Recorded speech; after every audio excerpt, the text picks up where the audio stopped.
Sedikit mengulang dari part kemarin, Panel berada di rumah Ding Feng. Tak lama kemudian, ada seseorang yang mengetuk pintu rumahnya. Ding Feng terkejut dan menoleh ke arah pintu. Dia bertanya-tanya, siapa yang datang? Ketika Ding Feng membuka pintu, dia mengira kalau ada paket lagi yang datang. Dan ternyata yang datang adalah Netahu dengan senyuman liciknya. Apakah kamu yang bernama Ding Feng? Panel berpindah di tempat bos kuil cahaya. Terlihat sosok bos di kuil tersebut. Dia terkejut melihat ada seorang tamu yang tidak diundang masuk ke dalam kuil. Tentu saja dia adalah Yongqing. Dia berjalan dengan percaya diri menuju ke arah singgasana bos itu. Bos itu tak percaya bagaimana bisa seekor serangga seperti Yongqing bisa masuk ke sana. Dia mempertanyakan apakah yang dilakukan oleh sang pengawas sehingga ada serangga yang masuk. Dia mempertanyakan apakah pengawas itu sedang tidur. Mendengar kata pengawas, Yongqing ingat sesuatu. Kemudian dia mengambil sesuatu dari ruang penyimpanannya. Yongqing melemparkan sesuatu ke arah si bos dan menanyakan apakah benda itu yang dia bicarakan. Dan yang dilemparkan oleh Yongqing adalah kepala pengawas yang ternyata sudah dikalahkan oleh Yongqing.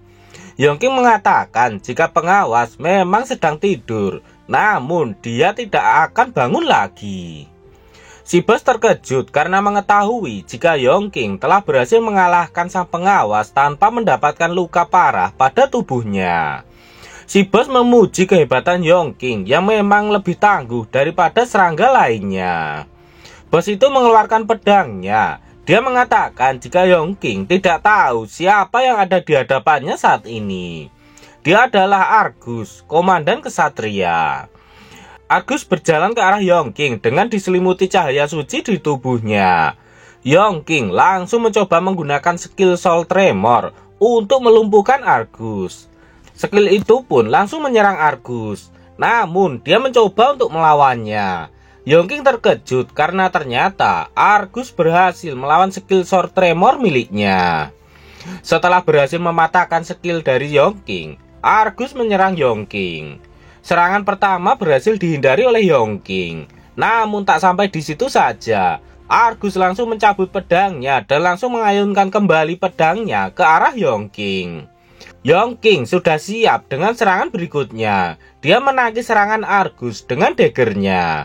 Namun karena kekuatan Argus lebih kuat dari Yongqing dan juga keadaan Yongqing yang masih di udara, sehingga dia terlempar jauh ke atas. Yongqing tak menyangka ternyata Argus jauh lebih kuat dan cepat dari minion lainnya yang pernah dia hadapi sebelumnya. Setelahnya, Yongqing memutar tubuhnya dan mengeluarkan api di tangannya, kemudian melemparkan api itu ke arah Argus. Argus tak gentar, dia menangkis serangan Yongqing dengan menggunakan perisai suci. Benturan dari serangan Yongqing menyebabkan ledakan yang cukup dahsyat di tempat itu.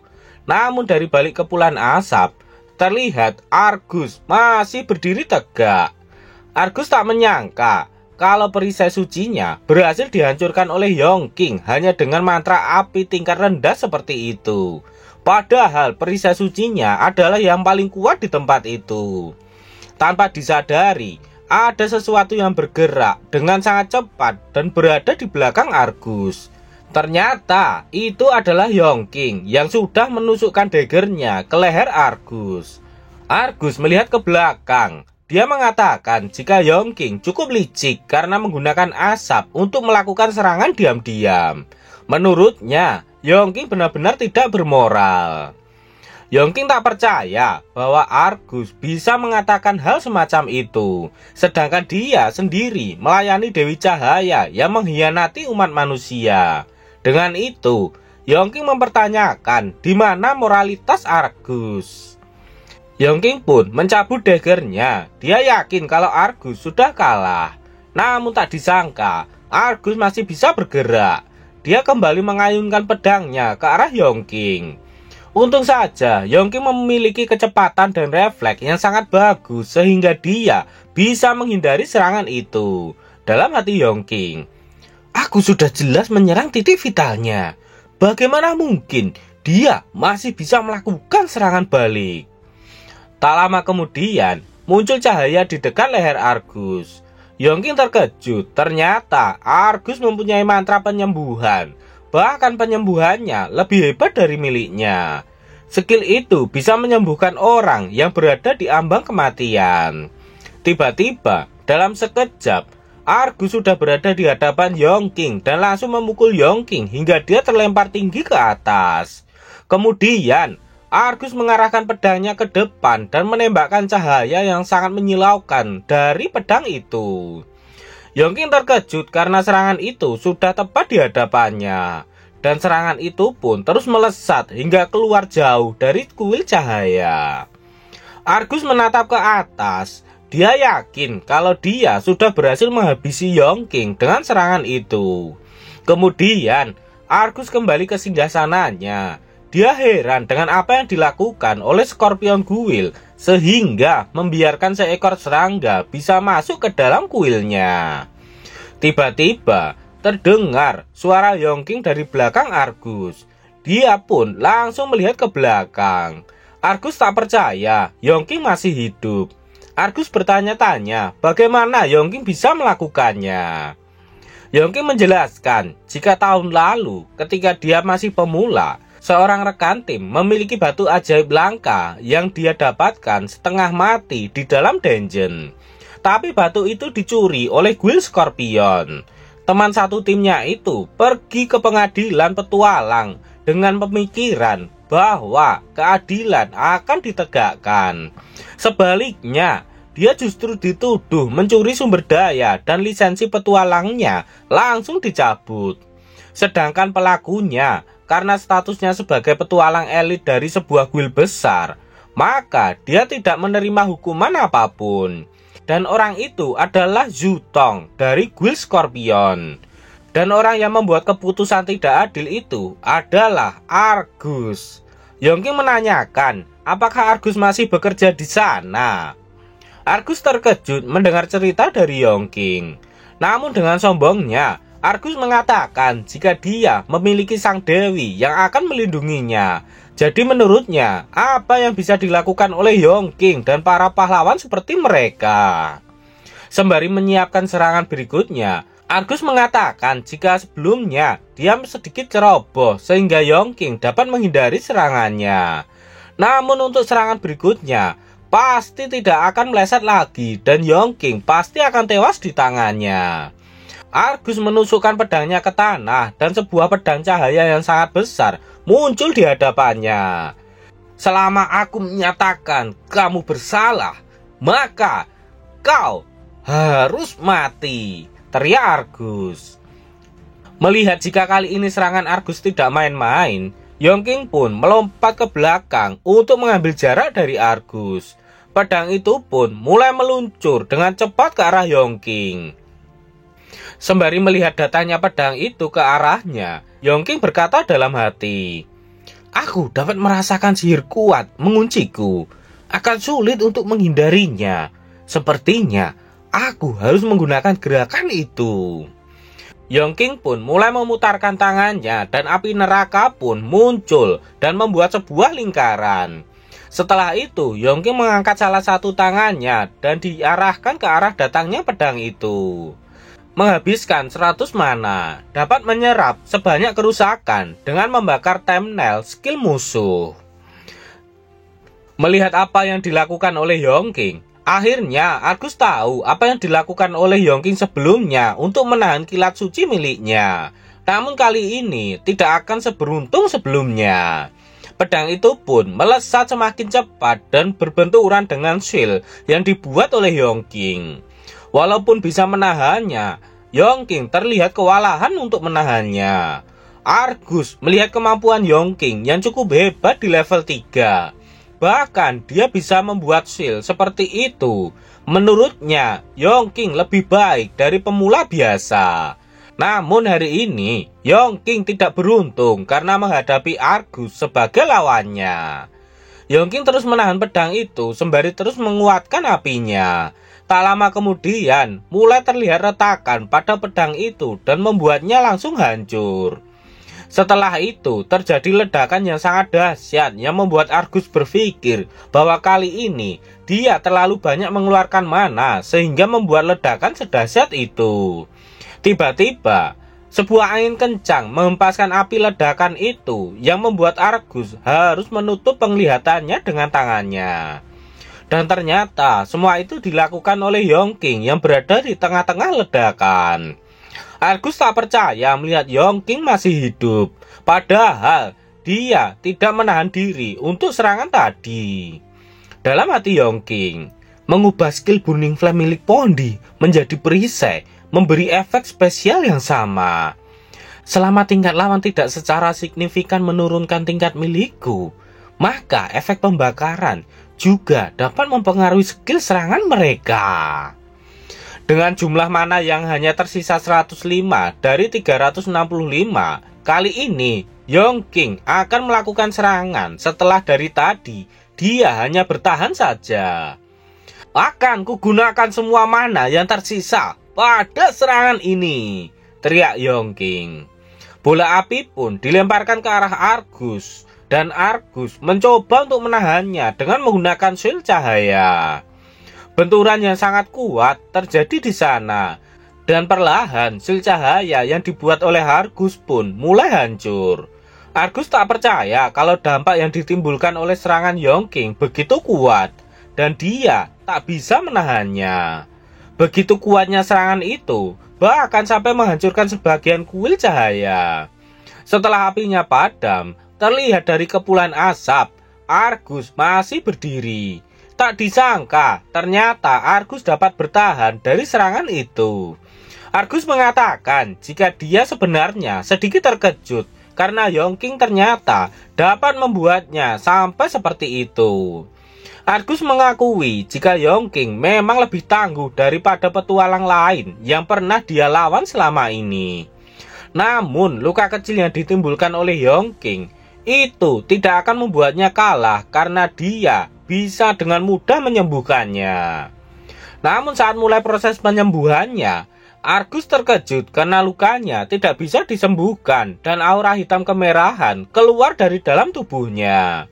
Argus tak percaya bahwa serangan tadi memiliki efek khusus. Karena sudah tak kuat berdiri, Argus pun berlutut dan terjatuh. Yongking mengatakan jika ini sudah kedua kalinya Argus berlutut padanya.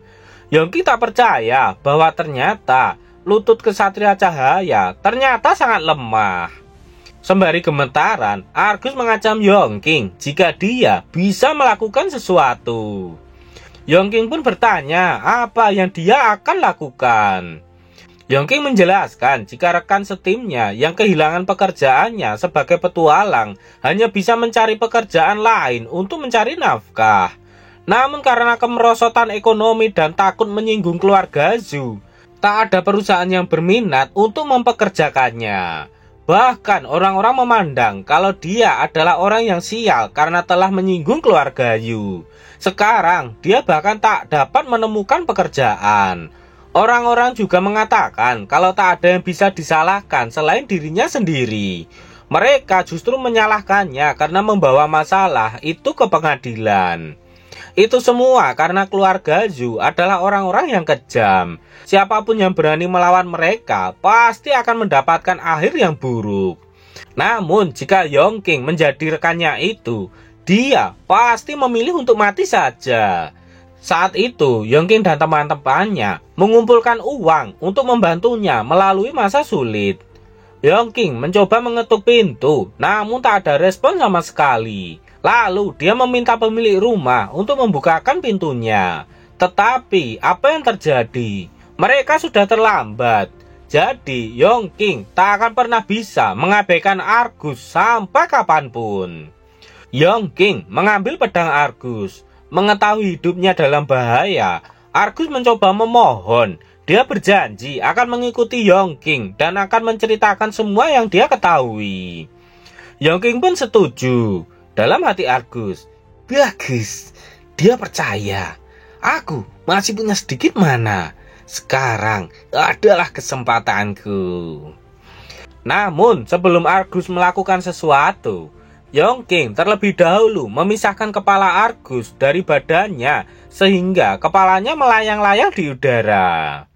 Argus tak percaya Yongking melakukan ini setelah mengatakan itu padanya. Namun Yongking mengatakan jika Argus bisa mengikutinya setelah dia mati. Setelah menghabisi Argus, Yongking mendapatkan 400 ESP dan naik level ke level 5. Yongking memperoleh skill Twin Summon dan bentuk iblis. Twin skill Summon adalah instant cast, mengkonsumsi 25 mana. Anda dapat memanggil pelayan yang saat ini tidak ada di sisimu, atau meminta pelayanmu memanggilmu ke lokasi mereka. Dan yang berikutnya adalah skill bentuk iblis, adalah instant cast. Mengkonsumsi 5 mana per detik hingga habis atau skill dibatalkan. Kamu dan pelayanmu dapat memasuki bentuk yang lebih kuat selama pertempuran, mendapatkan resistensi yang lebih tinggi terhadap skill pengendalian kerumunan berbasis rasa takut, dan meningkatkan ketakutan serangan, pertahanan, dan kecepatan gerak. Namun rentan terhadap keterampilan berbasis cahaya. Setelah membaca pesan dari sistem, Yongking baru ingat jika dia menugaskan Pondy untuk memanen ESP di dungeon lain. Namun sampai sekarang, ESP-nya sama sekali tidak bertambah. Yongking mengeluh, andai saja dia mencapai level 5 sebelum dia menghadapi Argus, maka pertempurannya tidak akan sesulit ini. Kemudian, Yongking berkomunikasi dengan Pondy. Dia menanyakan apa yang dilakukan oleh Pondy. Kenapa poin ESP yang dia minta tidak masuk? Pondy menjelaskan jika dia saat ini sedang menghadapi masa yang rumit. Saat ini, Pondy sedang melawan Netahu untuk membantu Dingfeng. Dingfeng mengalami luka yang parah pada perutnya. Melihat Pondy membantu Dingfeng, Netahu bertanya siapa dia sebenarnya. Kenapa dia ikut campur dalam urusannya? Pondy mengatakan jika dia tidak peduli jika Netahu menghabisi semua orang yang ada di kota itu. Namun tidak dengan Dingfeng, karena dia adalah teman dari tuannya. Mendengar kata tuan, Dingfeng berpikir apakah Yongking yang telah mengirim Pondy untuk menyelamatkannya. Jika itu benar, berarti Yongking telah merekrut minion baru. Kemudian, Dingfeng memperingatkan Pondy agar berhati-hati karena lawannya cukup kuat. Beberapa saat sebelum itu terjadi. Setelah Dingfeng membuka pintunya, sebuah tangan langsung mendekat ke wajahnya. Lalu Dingfeng dilemparkan ke arah jendela oleh Netahu dan Dingfeng pun terlempar jauh keluar jendela. Apa yang akan terjadi pada Dingfeng? Nantikan kelanjutannya di part berikutnya.